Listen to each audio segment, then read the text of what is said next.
How's it going, guys? Welcome back to TheBlueShifting and welcome back to SeaBed, where I don't even know anymore, man. We have literally characters appearing in both timelines as the same age. I have no clue what's happening. I don't even know. I'm gonna have to make this stuff up as I go at this point, just because, like, I sit in there and I think about it, and I'm just like, nope, I got no answers. But thankfully, I've got your guys' help. You guys have been wonderful about pointing out some of the things I've missed. And we're going to talk a little bit about those in the comment review today. And also just keep in mind, though, I am following your comments. I thank you for being able to... You guys are good at walking the line of pointing out things that I might have missed without spoiling the future. I've got the best people watching my videos, I swear. I feel like other people have to struggle to not get spoiled, but I am lucky enough to be fine with it. Oh, sorry about that cough. I was just... I'm prepping for the time to go.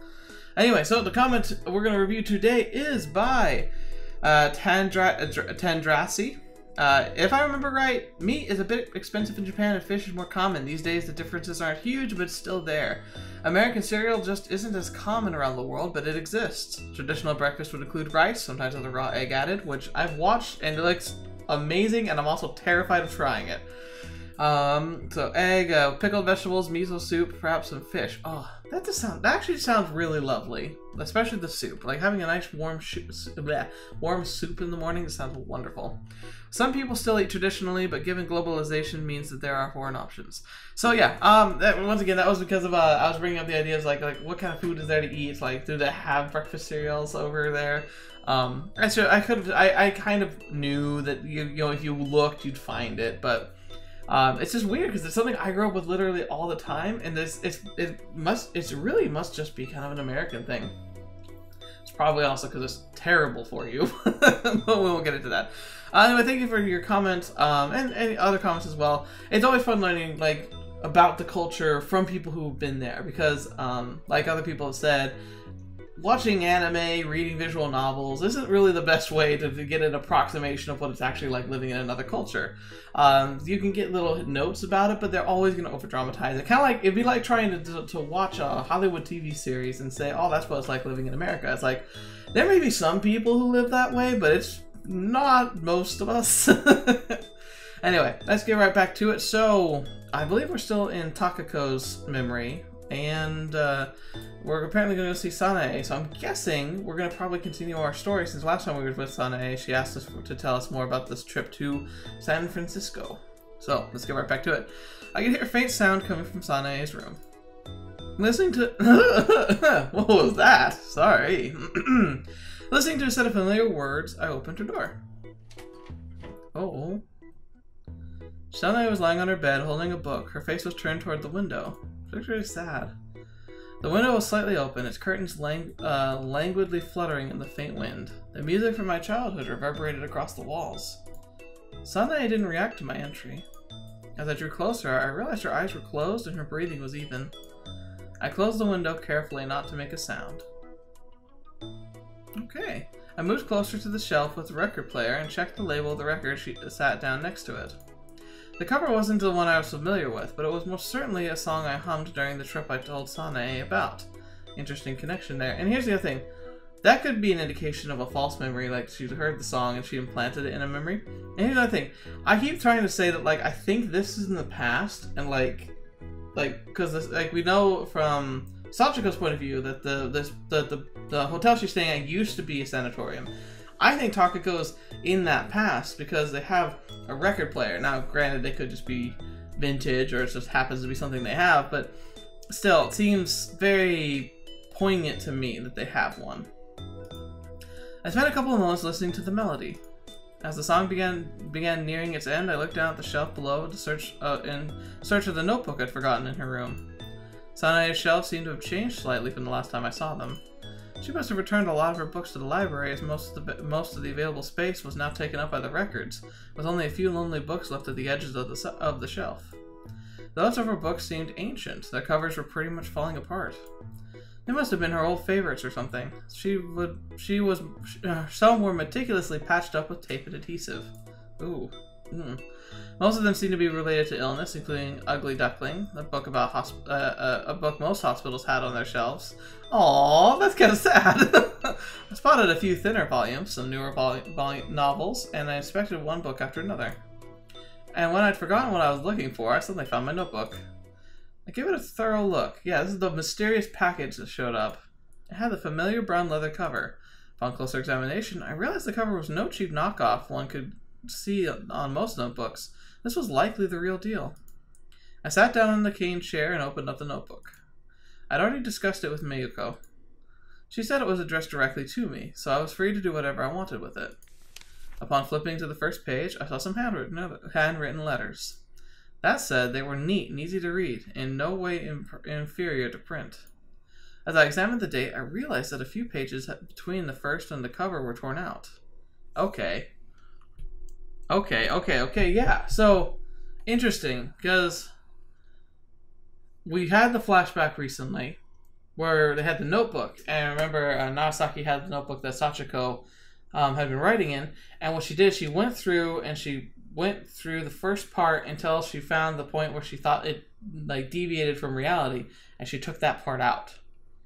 And now we found a notebook here that the front part's been taken out, and then the rest has been left behind. So that's... I hope that's not a coincidence. They were removed with such precision I didn't even notice at first. I quickly flipped to the end of the notebook to check if no other pages were missing. I found myself intrigued by the missing contents, by the entries that were all dated. So I figured I could just start reading from wherever I wanted. Yeah. October 6, 1979. Contrary to the forecast, the weather was beautiful today. The sky was blue, with only a few light clouds to liven up its colors. To be completely honest, I spent pretty much every sports festival like that, even when it was the festival of another school. Okay, so is this Takako then? A nearby elementary school is holding a sports festival today. An upbeat song, the kind you usually hear during running competitions, began playing, followed by a sudden gunshot. Takako was excitedly looking at it from atop a jungle gym. No, this is about Takako. Look, it started! She addressed me. I can see that. I'm guessing it's Sachiko. Following her gaze, I saw a crowd of parents and children dashing through the field, stirring up a cloud of dust as they ran. A teacher's narration of the competition could be heard through the speaker atop the tall pole decorated with flags. Her loud voice was practically drowning out the music. I suddenly remembered how hot it was. The wind was strong at the top of the slide. We were in the shadow of a large tree, but due to how sunny it had been lately, this week's temperatures exceeded the average by a wide margin. Oh, it's like today. It's hot in here right now. I shifted my gaze to the book I'd been holding and tried once again to ignore the heat. I was here because I promised Takako to come if the weather was fine. Back when I made that promise, I already knew about the weather forecast and had completely forgotten about my sports festival curse. The view's great from here. Let's watch it together. We held a sports festival at our school last week. Is it really that entertaining to watch another school participate in one? Watching and participating are both fun in their own way. Really? As a participant, I was too busy being nervous and excited to really take it all in. Before long, the whole thing was over. Being on the sidelines lets you calmly observe everything. I mean, even if you were in your house and you hear the sounds, getting curious about how it's going, no? As we continued chatting atop the slide, Takako's friend, who went to buy juice earlier, came back. It was someone Takako met in her 4th year of school when she joined the basketball club. I saw her a couple times myself. Takako shouted something down to her and then turned back to me. She wants all 3 of us to play. What do you think? I'll be reading my book here. Alright then, we'll hang out here. Takako slid down the slide. So who's the 3rd person? After that, I spent some time reading. Once I finished the chapters I'd been on, I closed the book and brushed some sweat off my forehead. Below me, Takako and her 2 friends and some boy I'd never seen before were playing kick tennis. I had no idea where they got that volleyball. A gallop song burst forth from the speakers. It seemed like they started the ball toss game. For a while, I gazed absentmindedly at the white and red balls dancing in the sky before realizing that I was feeling even hotter than before. The mild autumn breeze helped cool off my sweat-covered skin a little. I looked at the scoreboard and saw that the red team had 419 points while the white team had 503. Just then a person appeared from the window and changed the red team score to 460. Wait, what? Oh, okay, so I thought that was a white team for a second and I got down like, cheater! On the track, they were still busy with ball tossing game. I had trouble understanding how the scoring of the game is supposed to work. The clock between the scores was pointed at 11:45. It was almost time for lunch, and as I realized that, I smelled something good. This is super detailed for a journal entry. I don't remember things like this. I mean, she even remembered what time it was. I looked around the school grounds and spotted some of the families already helping themselves to an early treat. The gallop song ended, and the ball baskets were lowered. The person on the speaker began counting each ball as they were being tossed high into the air. As I observed the white and red balls painting wide arcs in the sky, I felt the slides shake. A moment later, I heard some wails from below. Uh-oh. Looking down, I spotted Takako clutching her head and writhing on the ground. I pushed the book back into my pocket and descended the stairs of the slide to give Takako a closer look. She was surrounded by her two friends and that boy I didn't know. "Are you okay?" asked one of her friends. Takako raised her upper body with a groan, her hand still on the back of her head. "Does it hurt?" It doesn't." I noticed something red seeping through her fingers. "You're bleeding." I realized there were also some red stains on her back and what looked like a puddle of blood about the size of my palm on the ground where she lay. Holy crap! One of the adults saw the whole thing, called an ambulance, and it arrived before we knew it. I ended up having to accompany Takako to the hospital. Whoa, asterisk? Is that just like a space? Or maybe like another date? Takako was lying limp on the ambulance bed with a towel on her head. The adult who sat next to us was listening to how she got hurt. From what I could piece together, it appeared she jumped up and clutched the aerial ladder that was pretty high up, but her fingers slipped. She ended up turning upside down in the air and fell to the ground, hitting her head directly. "Your stupidity knows no bounds." I'm bleeding all over." "That's because you cut your head." "I'm starting to feel the pain." Takako told the adult her home phone number. Then she proceeded to look at the ceiling of the ambulance car.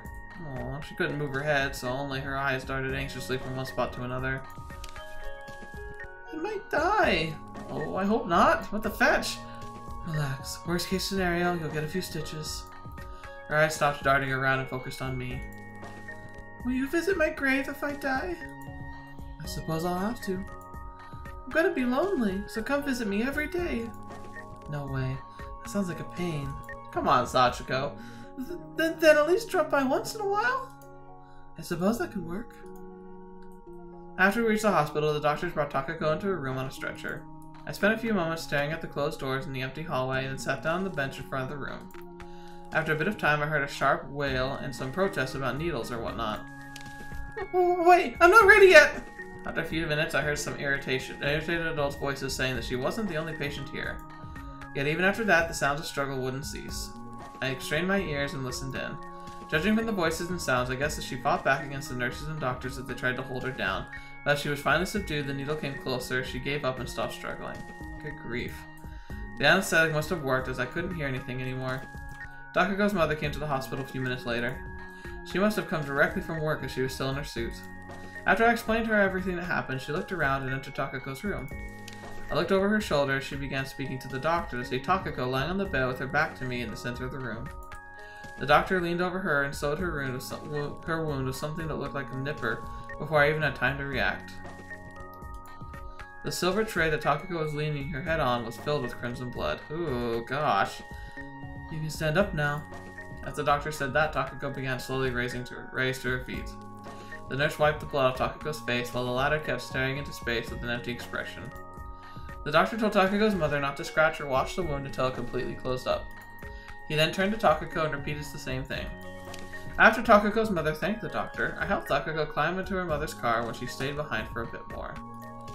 Luckily, due to the anesthetic, Takako leaned against the rear seat door and stopped moving altogether, almost like a squashed cockroach. Oh, what a... I don't know. Sachiko is not... I am not a fan of her writing. "Your head looks weird," I told her. The gauze bandage covering her wound was supported by a white, net-looking thing that coiled around her entire head. It opened up at the top, making her hair stick out like a flower bulb. Takako simply let out a heavy sigh in response. "Are you nervous?" I gave her a hard look. After a few moments of silence, she opened her mouth. Everyone's gonna make fun of me in school tomorrow. I think the fact that an ambulance car showed up at the sports festival is a much bigger event than as far as everyone is concerned. Takako came to school the next day with the net still on her head, and everyone started calling her the flower bulb. However, when she could finally take it off next week, she began bragging and showing her stitches to everyone as though it was an honorable wound. What the heck? I felt my head ache as I finished reading the entry. The pain itself was hardly anything noteworthy, but the way it prickled behind my eyes was annoying. It reminded me of having a fishbone stuck in your throat. I began massaging my eyes with the fingers when suddenly I realized Sanae was looking up at me. Did I surprise you? She asked. No. My muscles tensed up at the idea of being observed without my knowledge, but luckily only my left hand, the one that held the notebook, twitched. I raised the notebook higher and showed it to Sanae. I was reading the diary. Ah, the notebook from yesterday. It's a creepy one. Did you read it without permission? She glared at me with accusing eyes. I waved my hand in denial, which kind of reminded me of those comedians on TV. Disregarding that thought, I proceeded to explain myself. Look, this thing was addressed to me. How can you tell? This diary belonged to my friend. It's pretty ancient, but there's stuff about me written in it. It doesn't belong to some random stranger. I'm sure she sent it to me so I would read it.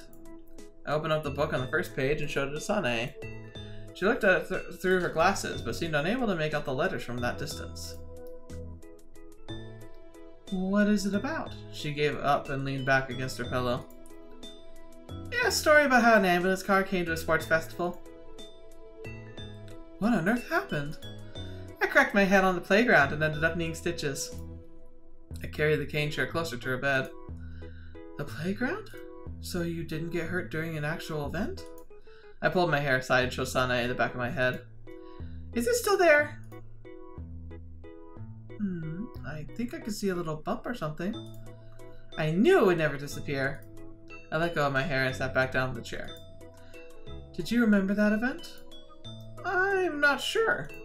I vaguely recalled attending it when I read through the diary, but... I see.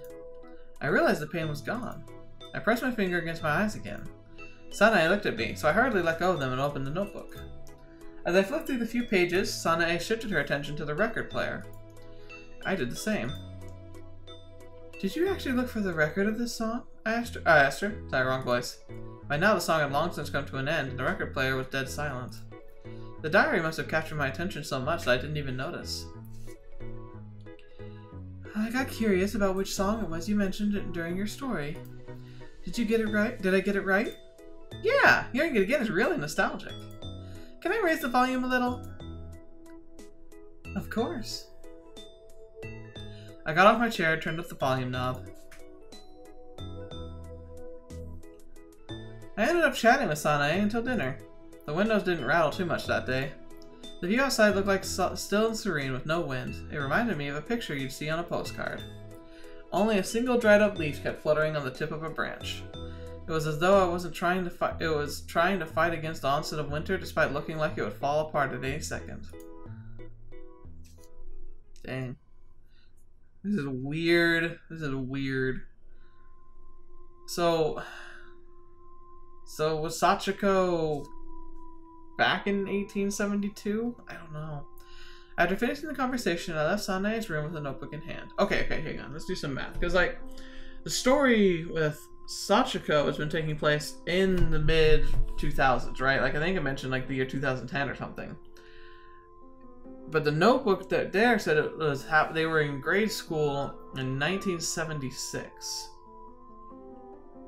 So, like, that would mean they'd be in their 40s by the time they're in the 2000s, and that doesn't fit at all. So I definitely think we're looking at two different timelines, and yet it seems like they both existed in both timelines somehow. After finishing the conversation, I left Sanae's room with a notebook in hand. I had no other plans for the day, so I decided to return to my room. I sat down in the chair and was about to continue reading the diary when I remembered that odd pain behind my eyes. Remnants of it still seemed to linger in my mind. Rushing things would have been pointless, so I chose to close the notebook for now. I shut my eyes and leaned against the chair with all my weight. The pain vanished. happened either when I closed my eyes or shortly afterwards. Now that the pain was gone, I felt cold. An unpleasant chill ran down my spine. I opened my eyes to check if the window was closed. I couldn't see it from my current position, so I stood up and walked closer. After pulling on it a few times, I fastened the latch. Weird. That cold again. The cold feeling is something.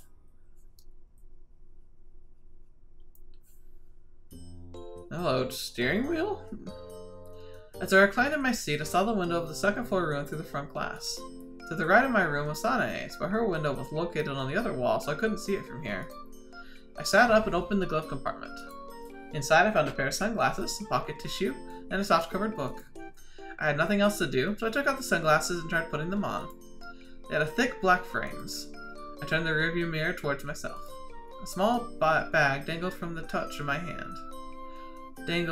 Touched my hand. Okay. I looked at it. It was made of some kind of thin material like Japanese paper. There seemed to be something inside. As I placed it on my palm and held it up to the light, I saw something purple. That must have been the origin of the lavender smell in the car. Upon drawing it close to my nose, I realized I was right. What are you doing? The door on the side of the driver's seat suddenly opened, startling me. Miyuko climbed into the car. How does it look? I looked at her from an angle and pointed at the sunglasses. I feel like some thinner frames would suit you better.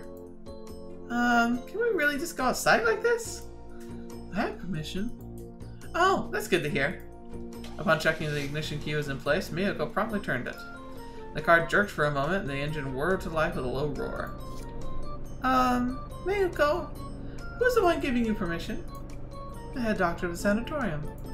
And when they're not present, the responsibility falls on the head nurse. Oh, that's clever.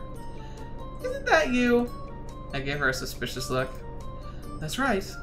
I'll be in the whole heap of trouble if you disappear on me, so be sure to stick close. You don't need to tell me that. Even if you do find something interesting, don't wander off without first telling me. I'll accompany you if need be. How old do you think I am? Well, you're Takako, so... Miyuko extended her arm to fix the position of the rearview mirror. In it, I saw a reflection of a woman with twin tails and sunglasses. I'm looking good. I'm really worried. Miyuko fastened her seatbelt. I returned the sunglasses to the glove compartment and fastened my seatbelt too. Did you fasten your seatbelt? Yes. We're off then. Ah, it's Sanae! Probably drawn by the sound of the engine, Sanae was looking at us through the corridor window. She returned my way with one of her own. Miyuko changed gears and began going in reverse. She then switched gears again, turned the steering wheel to the right, towards the gate. Meanwhile, I could hear the sharp screeching of the tires. Nice old car! Man, I spent a lot of time driving old trucks that were manuals. Like, if you've never driven a manual stick before, you're actually missing out. It's definitely complicated, and there's instances where I would absolutely hate to do it, but most of the time, it's actually really fun. I think the biggest downside for me is when you have to do long distance trips, because like there's no unless you get a very interesting kind of modern car, there's no real cruise control, and it's nice when you have to go a long distance and not have to be constantly pushing a pedal down. Soon enough, I lost sight of Sanae. You think Sanae would be fine on her own? Yes. What happens if she gets hungry? I prepared a meal for her. Besides, there are all sorts of things left in the fridge. I didn't know she could cook. You're gonna cook for us tomorrow, right? I guess I better do my best not to disappoint everyone. Please do. Okay. Fascinating. So they're going on a shopping trip. And here's another thing. Where's the head doctor? We've never seen him or her.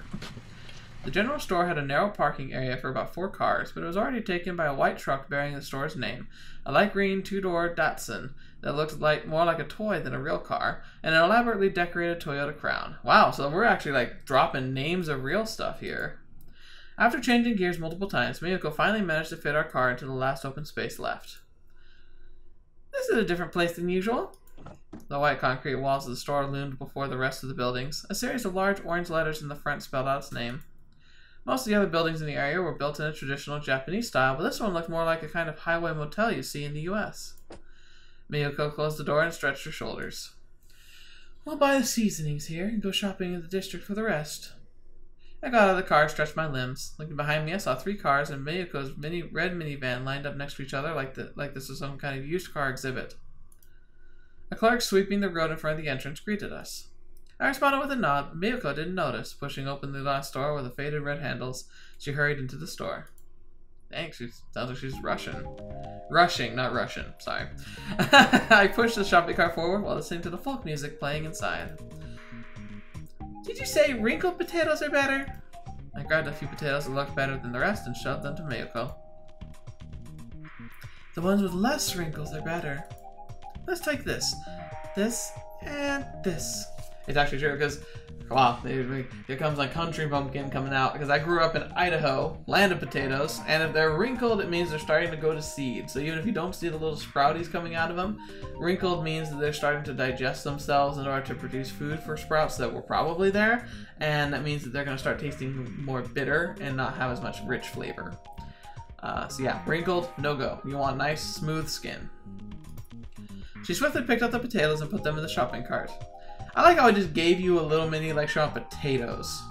Is that really what you come here for? No. I put the carrot I picked up with the potatoes in the shopping cart. We still have carrots fresh from our fields. Oh.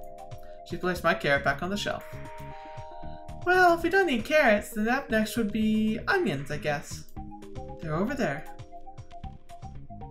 Roll, roll. Here you go. I put a few onions into the shopping cart while Miyako grabbed a broccoli. You want broccoli too? Is there a problem? Well, I doubt they'd ruin the taste. We don't know. We still don't know what meat we need though. I think I saw some over there in that corner. It's interesting how different families tend to have different ideas about the ideal meat. There seems to be an overabundance of poultry. I suppose that qualifies as meat? Why wouldn't it?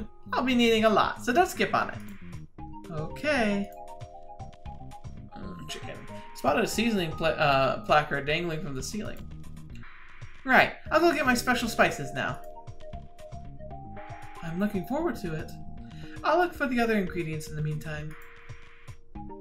I'm getting a chicken and they're getting a bunch of vegetables. I'm guessing it's going to be some kind of stew. Maybe a hot pot. Did you find everything? Yep, as you can see. I dropped all the bottles I carried into the shopping cart. Worcester sauce, caramel sauce, Worcester sauce? Or, well, it's spelled Worcestershire. Worcestershire. But I've always grown up calling it Worcestershire.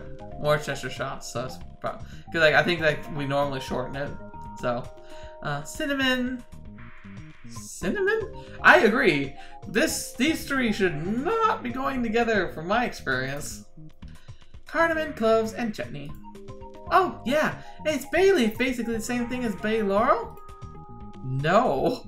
I thought you were planning to make curry. Well, yeah, I guess cinnamon could be in a curry, but like, where's, like, first off, like, she doesn't seem to have any ginger, which is like a main part of curry. And also, I'm pretty sure that she's missing half the spices. It's gonna be real curry. I saw some milk, kassomin, and I saw some milk, kassomin, and wheat flour in Miyako's shopping cart. Well, this is interesting. I guess I don't know too much about curry. I know, like, my wife makes a couple of different curries. But yeah, no, that didn't sound like any curry we've ever had. After we bought all the necessary ingredients, we moved on to stocking up on miscellaneous goods. The store is located in the shopping district, which is only a few minutes on foot from the food store.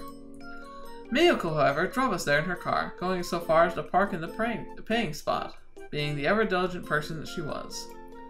We left our bags in the car and continued down a narrow street until we reached a long, wide road on a slope. It had decorative trees on both sides, though by now they'd already shed most of their leaves. The boulevard curved further down the road, eventually disappearing beyond the buildings. I didn't even know bay leaves were literally laurels. It's called that in English, French, and I think Italian too. I read somewhere that it used to make bad smells in old Europe, along with pepper and nutmeg. I can't help but feel worried, though. Oh, just leave everything to me. Yeah, I don't know, I'm worried too. The ingredients might look odd at first sight, but this is the ultimate curry we're talking about. Well, if worst comes to worst, at least we still have milk. You're worried way too much. I waved my hand at Miyako. She gave me a sidelong look. I like Miyako. Did I ever say that? Like, I think Miyako's a great character. I suppose you're right. Miyako touched her nose with the back of her index finger and smiled. Adding broccoli to curry, though? Well, that's not something I ever would have considered. Oh, wait, so... okay. Flip the two. I almost thought you changed your mind and decided to make stew instead. I mean, it's Christmas and all. Huh? What's Christmas have to do with stew? I mean, that's how it's traditionally been done, as far as I'm aware. Christmas stew? Oh, that sounds good. Even in commercials, you always hear that curry is for summer and stew is for winter. Ah, it's from the Pillow Book, right? No, not even close. Anyway, I can't say I get that. I smelled something sweet, and after looking around a bit, spotted some chocolate and maple syrup waffles in the store window of one of the shops. Oh, I didn't eat much for dinner. I'm really hungry. I need to go and get something to eat after this. This visual novel's got too much food in it. Most buildings around here gave home to a variety of stores on the first floor, selling all kinds of items of food to toiletries to clothes. The wide road had no arches, leading the slanting rays of the sun reach us from the right. We've reached the shopping district. Any specific place you want to check out first? The bookstore. A present for Miss Sanae, I take it? Have you decided on a book yet? She keeps telling me about what she's reading, and I have a rough idea. Some of the books she likes have sequels, and none of them are in our library. Sounds good. If we're looking for older books, then... Miyako took a few steps ahead of me. An advertisement sign with a female model in a black suit. Souvenir stores with all sorts of trinkets lined up. A cosmetic store under a brown roof. A clothing store with mannequins wearing both child and adult-sized clothes. A store selling cloth with flower and bird designs. Our heels clicked against the stone pavement as we continued through this never-ending sea of shops. Aww. That's a cute picture. Hey, Yuko! Yes? How about this? I pointed at the hairpin of one of the stands. Miyako took a step back and considered the shop's sign. Oh, I recognize this place. And it's a handmade accessory shop that's been gaining in popularity lately. Really? Is it for Kozua? Yeah, I mean, she's always like this, right? I used the pin to shift my hair to the side. It suits you. You like seeing the forehead? Well, it doesn't really matter how it looks on me. I placed the hairpin back to where I took it from. I think it would be a good look on you. Try it. Huh? I'm okay. Hey, don't be like that. I just showed you my forehead, didn't I? Huh? What's going on here? After that, we tried a couple other accessories. I picked out the one I thought would be the best for a present. I think, did the lines get mixed up there a little bit? It kind of seemed like they did. Though I thought I was following it progressively properly. Weird. Is something the matter? Miyako, who had been walking a few steps ahead of me, turned around. The shopping district looks a little different compared to what I expected. What did you think it would look like? A bunch of bananas for 500 yen? 400 yen? 300 yen? Ah, I can't go any lower, but I can throw in something extra. What do you say? I thwacked my thighs with my palms and imitated the sound of a stick thumping against the ground. Oh, okay, that was her! Gosh darn it! Can't tell who's talking. Did you expect this to be like a traditional Mojoki banana market? I was hoping to see salesmen making passionate speeches as they introduce their merchandise and stuff. What age are you from? These days, you only see stuff like that as part of special shows given to tourist locations. Once again, kids can't keep up with who's talking when. So I'm so sorry. I'm doing a terrible job in these last couple pages.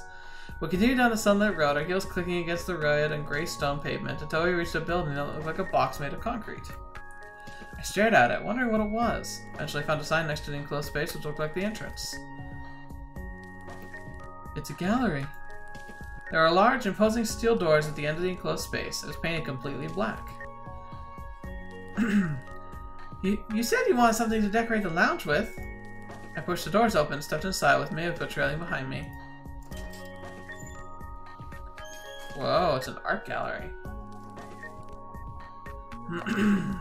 Our heels clicked against the hard parquet inside. Multiple easels stood in the middle of the room. The paintings on them were facing in different directions.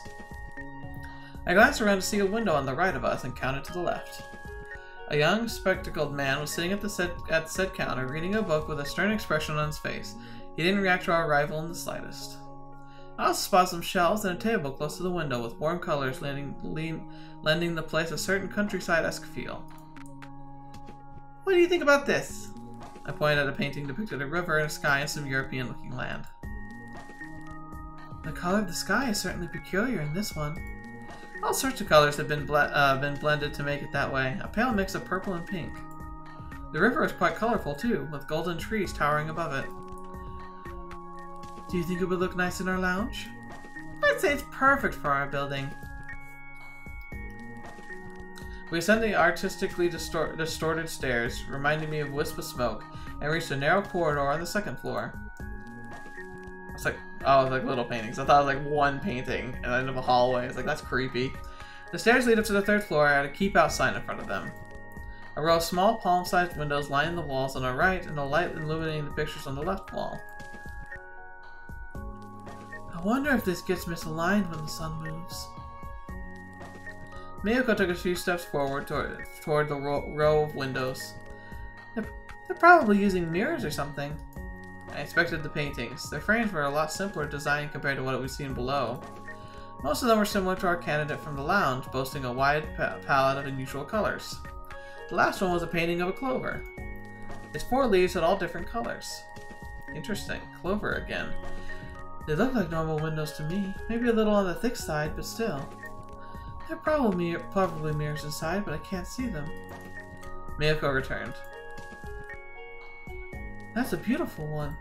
I realized I'd been staring at the oddly familiar thing. It looks a lot like a painting I drew in the past. Well, not like using clovers as a motif was a particularly original idea. I've already seen plenty of pictures like this. I tried searching my memories to figure out which picture this one resembled, but that abrupt feeling I had when I first saw it was already gone. Nonetheless, I felt certain it must have been something akin to nostalgia and loneliness. Don't you paint anymore? Well, perhaps it's a hobby I should pick back up. Then how about we hang your picture in the lounge instead? After a few moments of admiring the clover painting, I answered her question with a curt, okay, then moved away from the picture. Why do we have the scene changed between those two? Realizing that Miyako wasn't following me, I glanced over my shoulder and saw her still staring at the clover. Maybe I should paint you. Sounds like a good idea. Miyako turned around and smiled at me. Are you really okay with it? As I saw her smile, that feeling I could remember earlier passed through the back of my mind again. I could have sworn I saw a brief moment of my past pop up for a split second like a camera flash. Miyako caught up to me and we continued to look around the gallery together. After checking all the works in the narrow corridor, we descended the stairs and found another room with pictures on the first floor. I spent the entire time trying to remember the image that flashed in my mind when Miyako smiled. It'd be kind of cool if like it was actually a frame. Like if I'm editing it and I found it, I'll definitely like put a highlight of it. But I doubt it. I think we would have seen like a flicker. Yet no matter how hard I racked my brain, I simply couldn't recall it.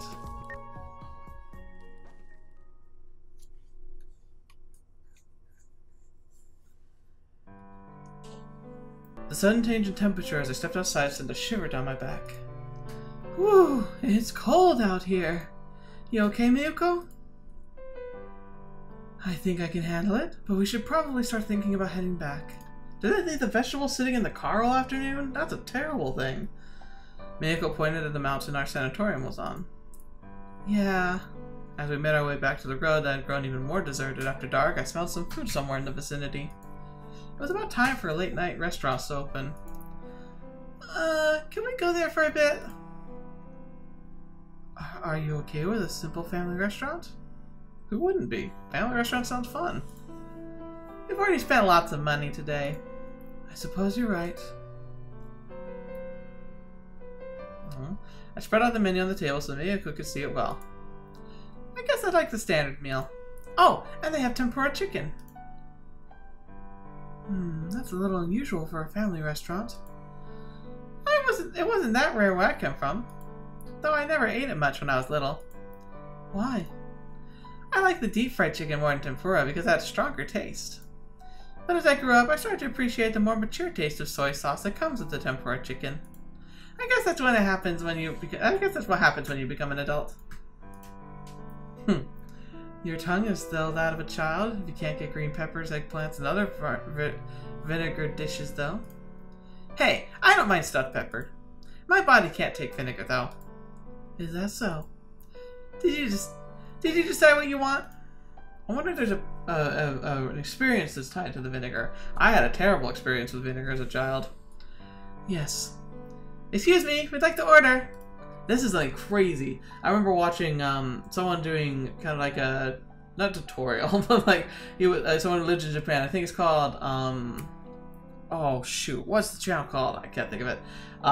It's like it's a guy from Britain who now lives in Japan, and he does like vlogs and stuff talking about like what it's like living in Japan.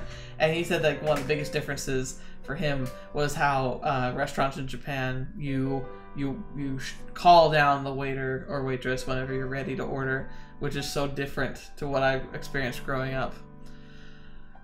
Takako, there's a bell right there on the table. Miyako reached out toward it. My way's faster.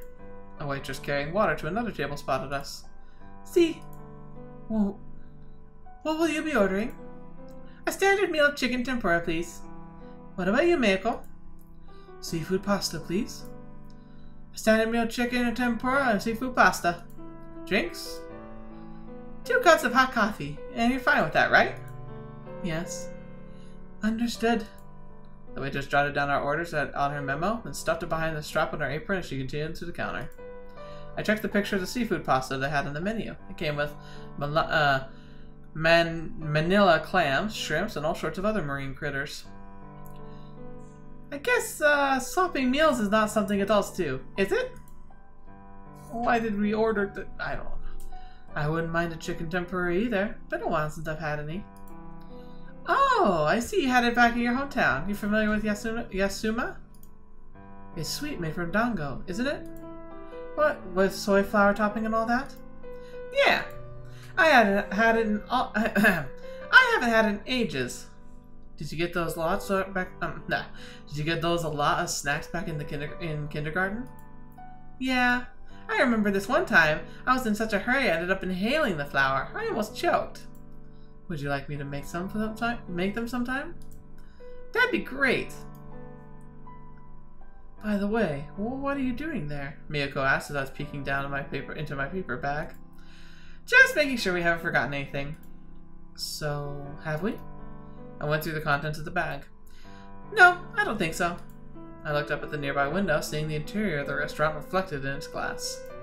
An old folk rock song, the same one I had heard at the store earlier today, began playing on the radio. I'm hungry. I wonder how much longer it'll take. It's going to be here in a moment. Don't worry. Oh, that was fun.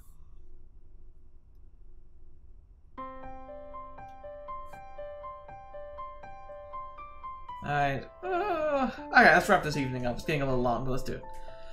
Thank you very much. Phew, that was great. I pushed it to open the family restaurant's door. The chicken tempura was pretty good after all.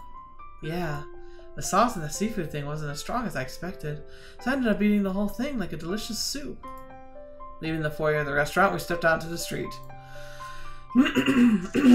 Excuse me.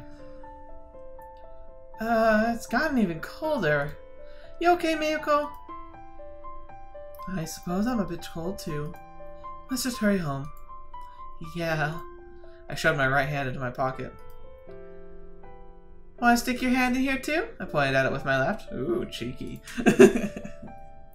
That's a pretty embarrassing position. She made a troubled smile. All that means is that we've got to hurry. We continued down the road, our heels clicking against the stone pavement.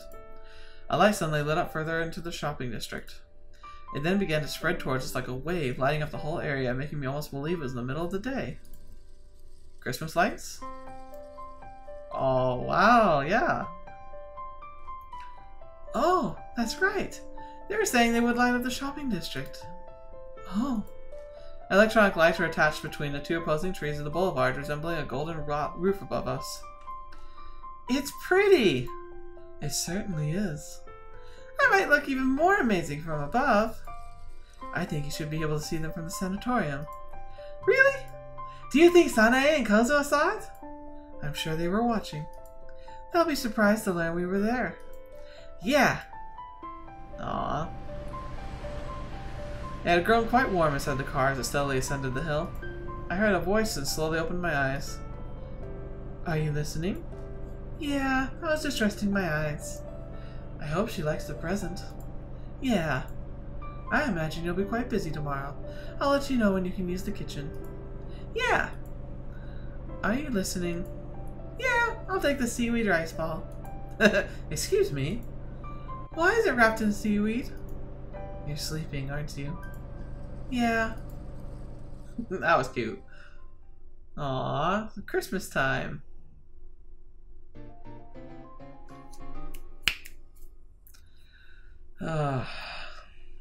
What an interesting story. And it looks like tomorrow we're going to start with the cooking. So thank you so much for being here today. Good grief. Alright, did we learn a whole lot? Not really. But we saw some cool stuff. We have the journal that we now know was like a journal written by Sachiko, apparently. That's really weird. And I wonder, like, remember, it seems to be the mirror of the journal section that Narasaki took away from the book that Sachiko had. So, is this the other half of the book? Or are we looking at something else entirely? Are we in a mirror universe? Hello, please help. I don't know what to make of it all. It's freaking awesome, though. The clover seems to be something that came up again. Takako is also having, like, kind of intrusive memories that cause her to have a headache. And that cold that keeps returning. It's the common theme of all this. So fascinating. But you know what? I'm excited to see where this is going to go from here. So thank you so much for being here today. Thank you so much for sharing your time with me. I look forward to your comments and the things you noticed that I didn't notice, and you know, all that good stuff. Thank you so much for sharing your wisdom with me, and until the next video you're watching me or whatever you see me in next, I'll see you there.